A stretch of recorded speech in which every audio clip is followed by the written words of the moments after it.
মিকদাদ ইবনে মাদি কারাব রাদিয়াল্লাহু তাআলা আনহু বলেন, রাসূল সাল্লাল্লাহু আলাইহি সাল্লাম বলেছেন, কিলু তামাকুম ইয়াবরাকুম ফিহি, খাদ্য মেপে রান্না করে বরকত দেওয়া হবে। আমাদের দেশের মা চাচিরা বোনেরা যখন রান্না করে তখন এক মুষ্টি চাউল তুলে নেয়, চাউলটা মেপে রান্না করে, কিন্তু যখন রুটি বানায় তখন আটা মেপে নেয় না, হাত পরিমাণে উঠিয়ে নেই, মনে করে 4টে রুটি হবে আমাদের হয়ে যাবে। জি না, আটাও মেপে নিতে হবে, চাউলও মেপে নিতে হবে, মেপে নিয়ে রান্না করতে হবে, তাতে বরকত হবে। এই কথা মুহাম্মদ সাল্লাল্লাহু আলাইহি সাল্লাম বলেন, হাদিস বুখারী মুসলিম। মেপে রান্না করতে হবে। জুহাইফা রাদিয়াল্লাহু তাআলা আনহু বলেন, আল্লাহর নবী বলছেন, লা আকুল মুত্তাকিয়ান, আমার জীবনে আমি কোনোদিন হেলান দিয়ে খাইনি। খাওয়ার নিয়ম, আমার জীবনে আমি কোনোদিন হেলান দিয়ে খাইনি। হেলান দিয়ে খাওয়া কাকে বলে? পিঠটা পিছনের দিকে লাগিয়ে খাওয়ার নাম হেলান দিয়ে খাওয়া। বাম হাত মাটিতে লাগিয়ে খাওয়ার নাম হেলান দিয়ে খাওয়া। ডান হাত মাটিতে লাগিয়ে খাওয়ার নাম হেলান দিয়ে খাওয়া। মোল্লা আলী কারি হানাফি ব্যারিস্টার মেশকাতের ব্যাখ্যায় লিখেন যে 4 জানু হয়ে বসে খাওয়া হচ্ছে হেলান দিয়ে খাওয়া। ডান পা বাম দিকে, বাম পা ডান দিকে করে পিছন নিতম্ব মাটির উপরে রেখে খাওয়া হচ্ছে হেলান দিয়ে খাওয়া। কেন? এইভাবে খেলেও পেটটা ফাঁকা থাকবে, মানুষ বেশি খেতে পারবে। তাহলে কিভাবে বসতে হবে? পেশাব পায়খানায় যেভাবে বসে এইভাবে হাঁটু উঠিয়ে বুকের সাথে রেখে চাপা দিয়ে বসবে, তাহলে পেটটা চাপা থাকবে, কম খাওয়া হবে। এটাই হলো বসার নিয়ম। তাহলে আর হেলান দেওয়া হলো না, এই কথা তিনি বলেন। সম্মানিত দিনী ভাই বোন, আল্লাহর নবী হেলান দিয়ে খাননি এই কথা তিনি বলেন, আল্লাহর নবী নিজে বলেন। তবে হেলান দেওয়া কি জিনিস এ কথা তিনি বলেননি। বিদ্বানগণ বলেন, পিছন দিকে হেলান দেওয়া মানে হেলান দিয়ে খাওয়া। বাম হাত রেখে মাটির সাথে রেখে কোনো কিছুর সাথে রেখে খাওয়ার নাম হেলান দিয়ে খাওয়া। ডান হাত কোনো কিছুর উপর রেখে খাওয়ার নাম হেলান দিয়ে খাওয়া। মোল্লা আলী কারি বলেন, 4 জানু হয়ে বসে ডান পা বাম দিকে, বাম পা ডান দিকে দিয়ে নিতম্ব মাটির উপরে রেখে বসে খাওয়ার নাম হেলান দিয়ে খাওয়া। এগুলো সবই হলো হেলান দিয়ে খাওয়া। তাহলে খাবো কিভাবে? যেভাবে পেশাব পায়খানায় বসা হয়, হাঁটু বুকের সাথে লাগিয়ে পেটটা চেপে খেতে বসতে হবে। তাহলে অল্পতে পেট ভর্তি হয়ে যাবে, খাওয়া কম হবে। জীবনে কিছু করতে হলে, বাঁচতে হলে, বেশি কিছু করতে হলে কম খাও, কম কথা বলো, কম ঘুমাও। কম খাও, কম কথা বলো, কম ঘুমাও।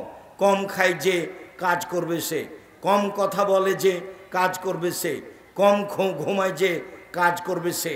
জীবনে কিছু করতে হলে কম ঘুমাতে হবে, কম খেতে হবে, কম কথা বলতে হবে, তাহলে তা সহজ হবে।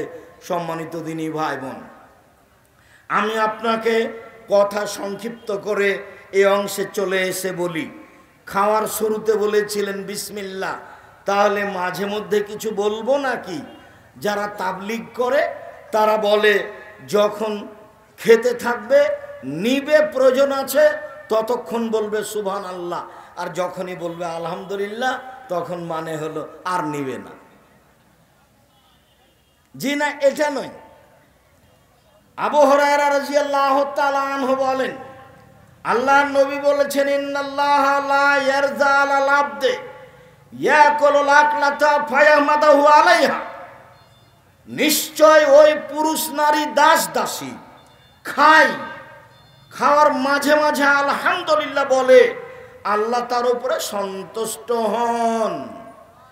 ওয়া ইয়াশরাবু শারবা ফায়াহমাদা আলাইহা, পানি পান করে মাঝে আলহামদুলিল্লাহ বলে, তার উপরে আল্লাহ সন্তুষ্ট হন।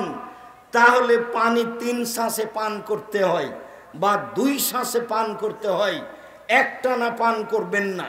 দাঁড়িয়ে পান করা নিষেধ, দাঁড়িয়ে খাওয়া নিষেধ, তবে জমজমের পানি বসে খাবেন, দাঁড়িয়ে খাবেন। আল্লাহর নবী জমজমের পানি দাঁড়িয়ে খেয়েছেন। ইবনে আব্বাস বলেন, ফাতাইতু ইলান নবী সাল্লাল্লাহু আলাইহি সাল্লাম বিদালবিন ফাসারাবা মা জমজম ওয়া কায়েম। আল্লাহর নবীর কাছে বালতিতে করে জমজমের পানি নিয়ে আসলাম, তিনি পানি পান করলেন দাঁড়িয়ে। আল্লাহর নবী বলছেন, খায়রু মাইন আল ওয়াজিলার যে মাও জমজম, মাটির ওপরে যেটা সবচেয়ে দামি পানি সেটা হচ্ছে জমজমের পানি। আল্লাহর নবী বলেন, মাও জমজম লিমা শরবালাহু, জমজমের পানি যে উদ্দেশ্যেই খাবে সেটাই পূর্ণ হবে।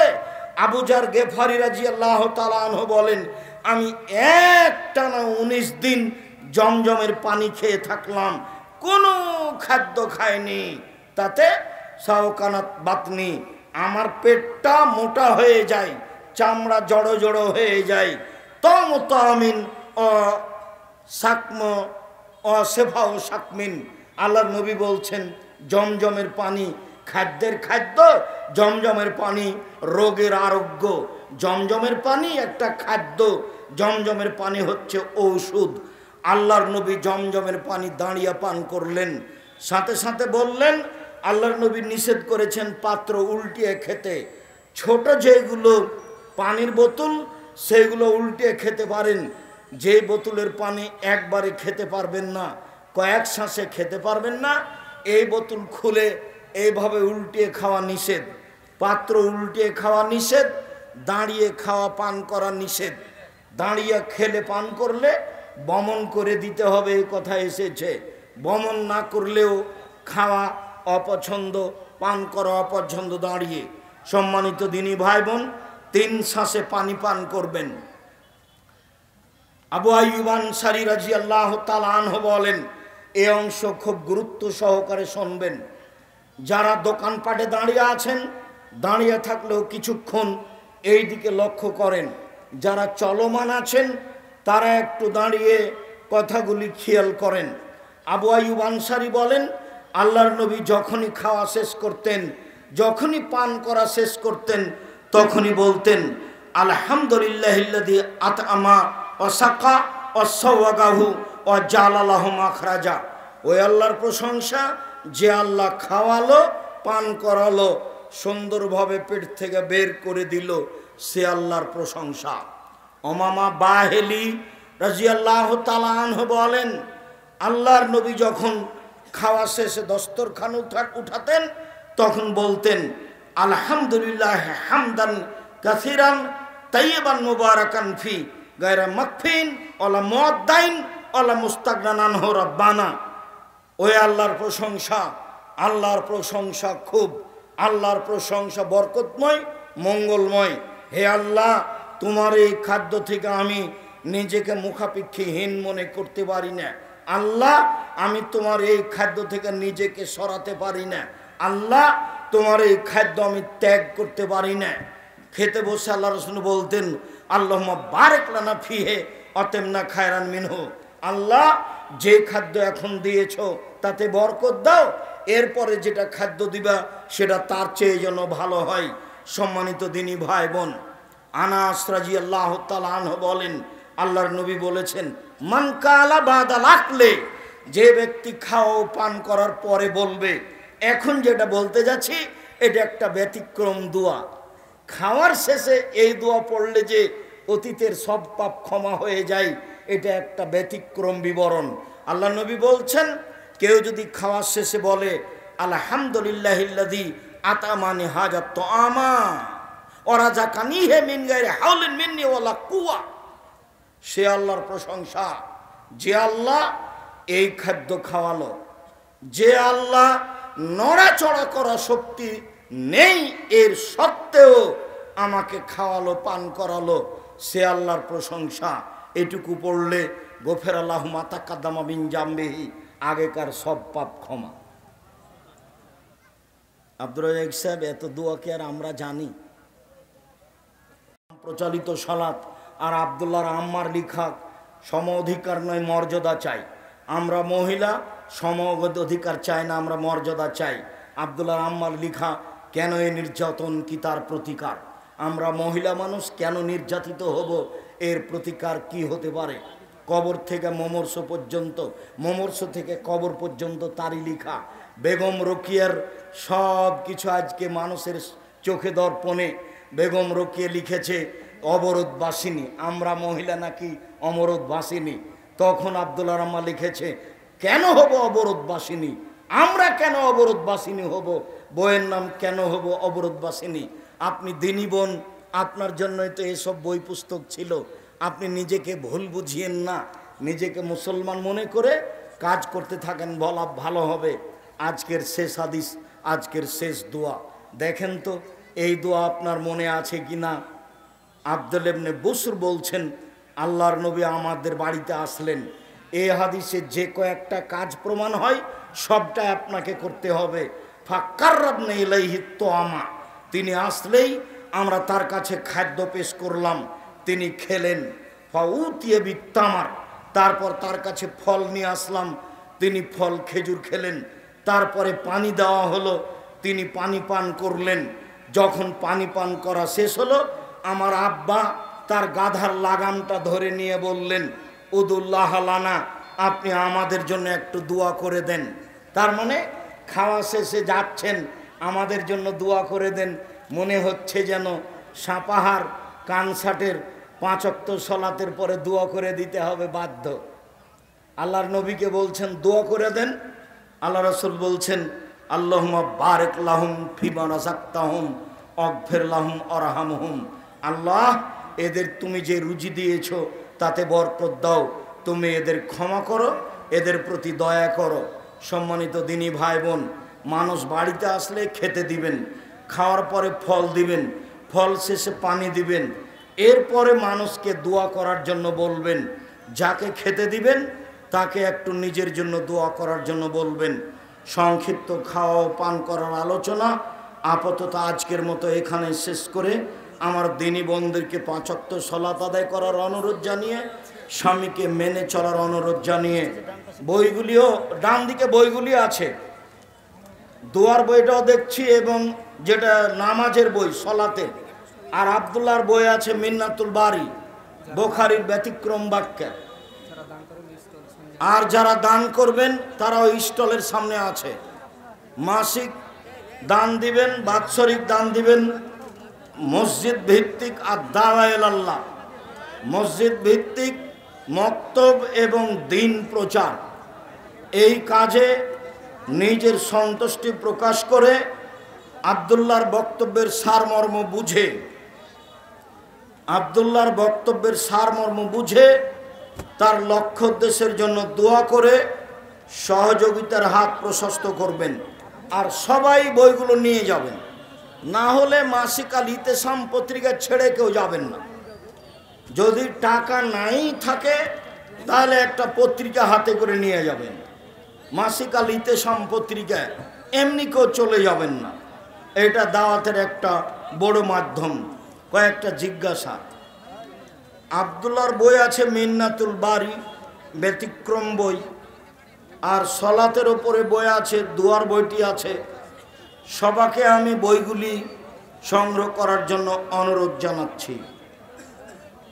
কয়েকটা জিজ্ঞাসা, আপনারা এখন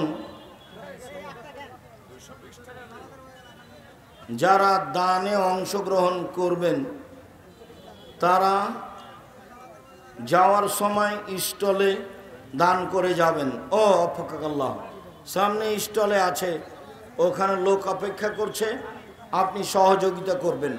অবশ্যই আপনার দান দিয়ে যেন এলাকার লোক এলাকার পয়সা দিয়ে মক্তব চালু করতে পারে, যেই মক্তবের লক্ষ্য উদ্দেশ্য অনেক বড়, যা আব্দুল্লাহর বক্তব্যে বুঝতে পারলেন।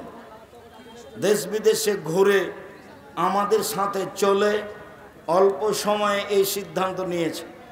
আমিও আল্লাহর কাছে আন্তরিকভাবে দোয়া করছি, আল্লাহ তুমি তার এই পদক্ষেপ কবুল করো, আল্লাহুম্মা আমিন। ইমাম খুতবা দেওয়ার পর অন্য কোনো তার চেয়ে জাননেওয়ালা কোনো আলেমকে দিয়ে নামাজ পড়াতে পারবে কি? সম্ভবপর যিনি খুতবা দিয়েছেন তিনি ইমামতি করবেন। যদি সম্ভব না হয় উনি যদি কাউকে পড়াতে বলেন তাহলে অনুমতি হলে পড়াতে পারেন। বুখারী মুসলিমের হাদিসে এসেছে কেউ তো কারো জায়গায় ইমামতি করতে পাবে না, তবে যিনি ইমাম তিনি যদি কাউকে আদেশ করেন তাহলে পড়াতে পারবেন। যিনি খুতবা দিলেন তিনি যদি কাউকে ইমামতি করতে বলেন তাহলে ইমামতি করতে পাবেন, কোনো সমস্যা নেই।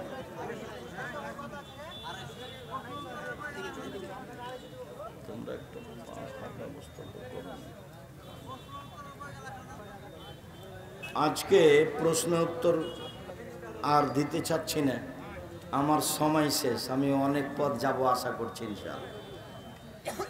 শার্ট গেঞ্জি অথবা হাফ প্যান্ট বা ফুল প্যান্ট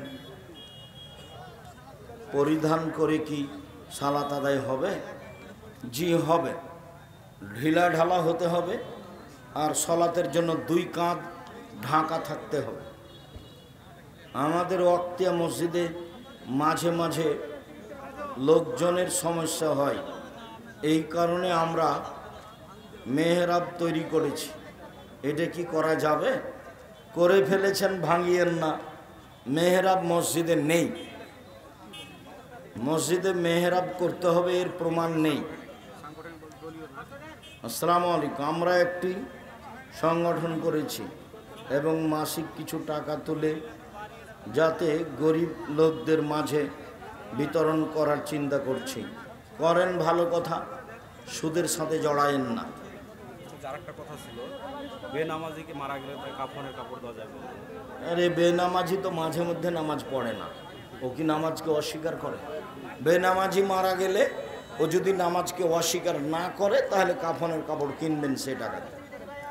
শায়েখ আসসালামু আলাইকুম, আপনি তো বলেছেন অজু ছাড়া কোরআন পড়া বা ছোঁয়া যাবে, এটা কোনো হাদিস অথবা কোরআনে আছে? বুখারী মুসলিমের হাদিস। আয়েশার যখন হাইজ হয়ে গেল, হজ সফরে তওয়াফ করছিলেন, তখন কান্নাকাটি করছে। তখন আল্লাহ রসুল বলছেন, ও তুমি ঋতুবতী হয়েছ তাই না? বলছে জি হ্যাঁ। তো ঠিক আছে, তুমি তওয়াফ করিও না। ঋতু অবস্থায় তওয়াফ করা যাবে না, ঋতু অবস্থায় নামাজ পড়া যাবে না, সালাত আদায় করা যাবে না। ইসনাই মায়াসনাউল হাজ্জ, এরপরে হাজি যা করে তাই করে। তো হাজি তো তাকবীর পড়ে, হাজি তো কোরআন পড়ে, হাজি যা করে তাই করবে। মহিলা ঋতুবতী মহিলা, তাই ঋতুবতী মহিলা কোরআন ধরে পড়বে, এ কথাই ঠিক। ঋতুবতী মহিলা সালাত আদায় করতে পাবে না, তওয়াফ করতে পাবে না। সালাতের বইয়ে 7টা দলিল দেওয়া আছে, ঋতুবতী মহিলা কোরআন মাজিদ পড়তে পারবে, তার প্রমাণে সালাতের বই যেটা সেটা।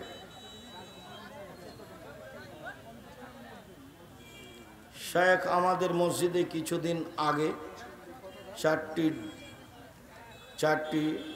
ডিম দান এসেছিল, যার বাজার মূল্য ছিল 60 টাকা, কিন্তু নিলামের মাধ্যমে ডিম 4টি 3000 টাকা বিক্রি হয়েছিল।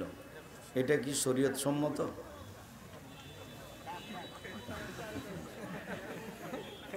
ডাকে তোলা যায় জিনিস, ওটাও হাদিস। আল্লাহ রসুল বললেন এর চেয়ে বেশি দাম কে দিবে?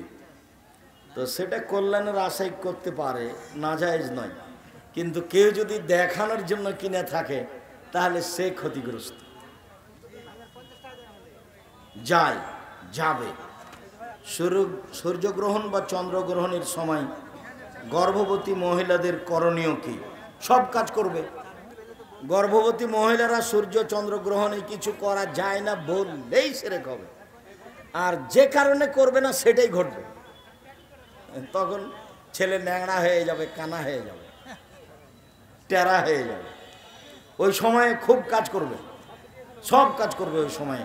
আর না হলে সালাত আদায় করবে, তাসবিহ তাহলিল জিকির আজকার করবে। সম্মানিত শায়েখ, বন বিভাগের জমি জবরদখল করা হারাম, আর নয়। শুকরিয়া, জাযাকুমুল্লাহ খায়ের। সম্মানিত দিনী ভাই বোন, আপনাদের সকলের কল্যাণ কামনা করি। এই এলাকার মক্তব আপনাদের জাতীয় সম্পদ। কাজেই অবশ্যই এই আদাওয়াল আল্লাহর জোরালো পদক্ষেপ কবুল করবেন, সহযোগিতা করবেন। আপনাদের এলাকার টাকা পয়সা আপনাদের এলাকায় খরচ হবে। আমি আপনাদের বাড়িতে এসে সহযোগিতার পথের কথা বলে যাব ইনশাআল্লাহ। একদিন আমাকে নিয়ে আসা খুব কঠিন হচ্ছিল, এখন নিয়ে আসা খুব সহজ হবে ইনশাআল্লাহ। আমি আপনাদের সাথে আছি, থাকবো ইনশাআল্লাহ। মোবাইলে কোরআন মাজিদ পড়লে কোরআনের প্রকৃত হক আদায় হবে কি? আপনি শুনলেন, শোনার নেকি হবে, পড়ার নেকি কি হয়? পড়ার নেকি মোবাইল দেখে পড়ে, হ্যাঁ কোনো সমস্যা নেই। মোবাইল দেখে কোরআন পড়লে একই হক আদায় হবে, কোনো সমস্যা নেই। জি শুক্রিয়া। সুবহানাকাল্লাহুম্মা ওয়া বিহামদিকা আশহাদু আল্লা ইলাহা ইল্লা আনতা আস্তাগফিরুকা ওয়া আতুবু ইলাইক। আসসালামু আলাইকুম ওয়া রাহমাতুল্লাহ।